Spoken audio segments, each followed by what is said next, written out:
Light up Greenville! Get out the yeet lights! Sick for the break! Ring shattering! Suplex! What on earth? Oh my God! Here again, in the second week of the Race to the Crown, we have been treated with absolutely incredible wrestling matches. The caliber of talent on show really makes you realize exactly how deep the roster is and how well the superstars are being utilized nowadays. During the tournament, there's been a noticeable switch from a heavy lean on entertainment to wrestling, and the matches feel special because of it.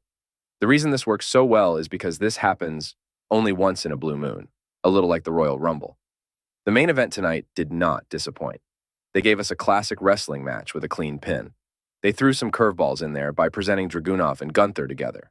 This made fans believe they were building towards that match for next week's Raw, but Jey came in with the W. Ultimately, the crowd were the real star in this match.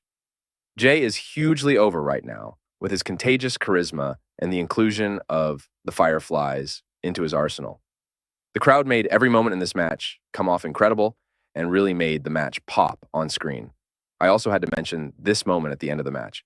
Now, this looked to me as if Gunther may be interested in Dragunov joining Imperium. If that were to happen, I think that incarnation of Imperium would really be a force to be reckoned with. That would also make some sort of sense as to why they got rid of Vinci. What do you think? Are they building to a match at Berlin, or can Dragunov joining Imperium? This match was great. These two picked up right where they left off. It really is a pleasure to see how deep the women's roster has become and the variety of wrestling we are able to see. It is also refreshing to see an equal amount of focus on the women's tournament. Great move by the bookers. Io Sky is always creating movement in the ring. She keeps performing at the highest level and proving why she deserves to be among the best. Shayna also put on a great match tonight, exhibiting her strength and wrestling IQ. Io eventually managed to get the win, setting up an interesting semifinal next week with newcomer Valkyria. But who was this in the background here? And here again. Can someone confirm? I know Triple H would never do this unintentionally. Could it be Charlotte Flair? Or maybe members of this rumored new Wyatt faction? WWE are really leaning into this bad coach angle, and it's great. The story is kind of a mix of Dragon Ball and Cobra Kai, and they are nailing it so far. They are creating truly sympathetic babyfaces in Otis, Tozawa, and Dupree. If they keep building this, the eventual payoff will be an iconic moment.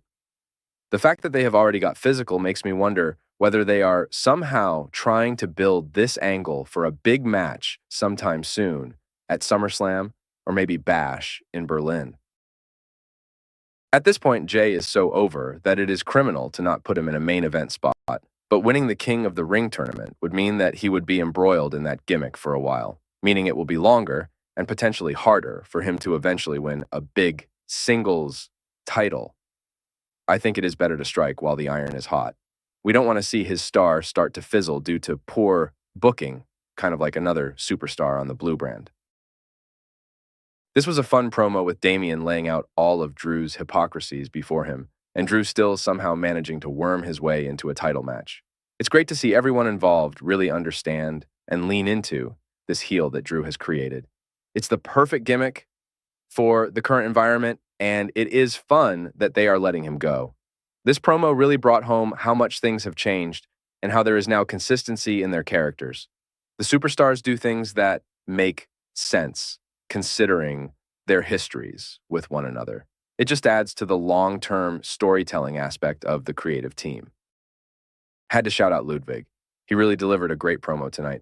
It looks like they are ready to push Ludwig to the next level, and I can't wait to see it. He's great in the ring and on the mic.